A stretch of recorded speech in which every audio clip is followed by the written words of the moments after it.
Hello साथियों। भारतीय नागरिक सुरक्षा संहिता BNSS 2023 में हम पढ़ रहे हैं पावर ऑफ कोर्ट, न्यायालयों की शक्तियां। धारा 22 जो कि सीआरपीसी की धारा 28 के समरूप है। दंडादेश जो उच्च न्यायालय और सेशन न्यायाधीश देंगे। क्या है? दंडादेश जो उच्च न्यायालय और सेशन न्यायाधीश देंगे। दंडादेश मतलब पनिशमेंट, सजा, जो कि उच्च न्यायालय और सेशन न्यायाधीश देंगे।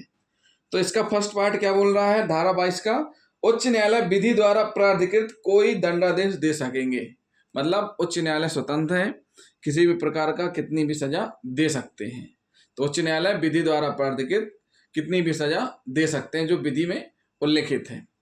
पॉइंट नंबर 2 इसी का भाग नंबर 2, सेशन न्यायाधीश और अपर सेशन न्यायाधीश विधि द्वारा प्राधिकृत कोई भी दंडादेश दे सकेंगे, किंतु ऐसी किसी न्यायाधीश द्वारा दिया गया मृत्यु दंडादेश उच्च न्यायालय द्वारा पुष्ट किए जाने के अध्ययन होगा। मतलब सेशन न्यायाधीश और अपर सेशन न्यायाधीश किसी भी प्रकार की सजा दे सकते हैं, आजीवन कारावास से संबंधित सब। लेकिन अगर किसी अपराध में सेशन न्यायाधीश या अपर सेशन न्यायाधीश के द्वारा मृत्युदंड की सजा किसी अभियुक्त को दी गई है, उस स्थिति में उच्च न्यायालय से पुष्टि करवाना आवश्यक है। क्या करवाना है? उच्च न्यायालय से पुष्टि करवाना आवश्यक है। तो ये हुई धारा 22, दंडादेश जो उच्च न्यायालय और सेशन न्यायाधीश देंगे। अब हम पढ़ेंगे BNS 2023, भारतीय नागरिक सुरक्षा संहिता 2023 की धारा 23, जो कि सीआरपीसी की धारा 29 के समरूप है। दंडादेश जो मजिस्ट्रेट दे सकेंगे। अभी हमने क्या पढ़ा? दंडादेश दो उच्च न्यायालय दे सकेंगे और सेशन न्यायाधीश अपर सेशन न्यायाधीश। अब हम उसी कड़ी में पढ़ेंगे दंडादेश जो मजिस्ट्रेट दे सकेंगे। तो पहला क्या है? पहला है मुख्य न्यायिक मजिस्ट्रेट का न्यायालय, मतलब सीजीएम मुख्य न्यायिक मजिस्ट्रेट होते हैं। तो जिले में एक ही, जिला कोर्ट में एक ही सीजीएम होते हैं। ये कितना दे सकते हैं? मुख्य न्यायिक मजिस्ट्रेट का न्यायालय मृत्यु या आजीवन कारावास या 7 वर्ष से अधिक की अवधि के लिए कारावास के दंडादेश के सिवाय विधि द्वारा प्राधिकृत कोई ऐसा दंडादेश, मतलब 7 वर्ष से अधिक और आजीवन कारावास और मृत्युदंड को छोड़ करके सभी प्रकार की सजाएं दे सकते हैं। मतलब 7 वर्ष तक की सजा का देने का प्राधिकार है, 7 वर्ष तक की सजा देने के लिए प्राधिकृत हैं। तो साथियों ये हुई सीजीएम। अब हम पढ़ेंगे प्रथम वर्ग मजिस्ट्रेट यानी JMFC फर्स्ट। प्रथम वर्ग मजिस्ट्रेट का न्यायालय 3 वर्ष से अनधिक अवधि के लिए कारावास का या 50,000 रुपए से अनधिक जुर्माने का या दोनों या सामुदायिक सेवा का दंडादेश दे सकेंगे। 3 वर्ष से अनधिक मतलब 3 वर्ष से अधिक नहीं, 3 वर्ष तक की सजा, जुर्माना कितना? 50,000 तक का, या दोनों या सामुदायिक सेवा का दंडादेश दे सकते हैं। कौन? प्रथम वर्ग मजिस्ट्रेट JMFC फर्स्ट। अब हम क्या पढ़ेंगे? अब हम पढ़ेंगे द्वितीय वर्ग मजिस्ट्रेट का न्यायालय यानी JMFC सेकंड। द्वितीय वर्ग मजिस्ट्रेट का न्यायालय 1 वर्ष से अनधिक अवधि के लिए कारावास का या 10,000 रुपए से अनधिक जुर्माने का या दोनों का या सामुदायिक सेवा का दंडादेश दे सकेंगे। मतलब कि 1 वर्ष तक की सजा, 1 वर्ष से अधिक की सजा नहीं, 1 वर्ष तक की सजा, जुर्माना 10,000 रुपए तक या दोनों या सामुदायिक सेवा से दंडादेश कर सकेंगे। तो ये हुई धारा 23, जिसमें हमने आपको बताया दंडादेश जो मजिस्ट्रेट दे सकेंगे। सीजीएम मुख्य न्यायिक मजिस्ट्रेट, प्रथम वर्ग मजिस्ट्रेट, द्वितीय वर्ग मजिस्ट्रेट की न्यायालय, जिनके द्वारा कितना दंडादेश दिया जाएगा वो हमने आपको बताया।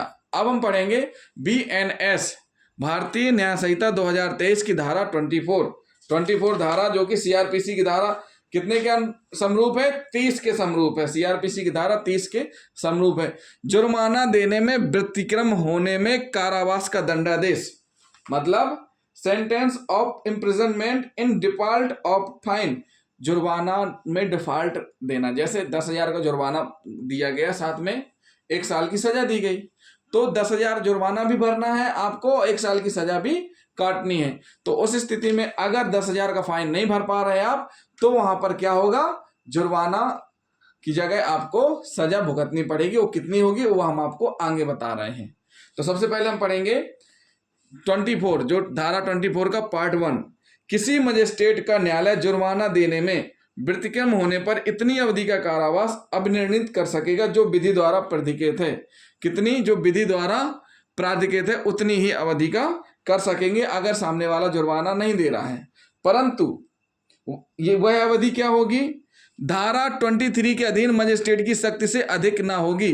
धारा 23 में क्या दी गई है शक्ति? ये दी गई है कि 7 वर्ष तक, 3 वर्ष तक, 1 वर्ष तक, जुर्माना 50,000, 10,000, ये सारी की सारी चीजें दी गई हैं, इनसे अधिक नहीं होगी। फिर कह रहे हैं बी, इसका बी पोर्शन क्या कह रहा है? जहां कारावास मुख्य दंडादेश के भाग के रूप में अब निर्णीत किया गया है, वहां वह उस कारावास की अवधि के 1/4 से अधिक की नहीं होगी, जिसको मजिस्ट्रेट जुर्माना देने में वृत्तिकिम होने पर दंडादेश के रूप में अन्यथा उस अपराध के लिए अधिरूपित करने के लिए सक्षम है। मतलब कि सजा सुनाई गई, सजा सुनाने के बाद जुर्माना भी, फाइन भी दिया जाएगा पेनाल्टी के रूप में, कितना आपको जुर्माना भरना है। उस स्थिति में जुर्माना नहीं भर रहे, मान के चलिए 1 साल की सजा हुई और 10,000 रुपये फाइन हुआ, और उस स्थिति में आपने जुर्माना नहीं भर पाए, तो क्या होगा कि 1 साल का 1/4 यानी 2.5 महीने और आपकी सजा बढ़ जाएगी। यानी कि आपको कितने महीने सजा काटनी है? 12 + 2 यानी 14 महीने और 15 दिन, यानी 14.5 माह की सजा आपको काटनी पड़ेगी।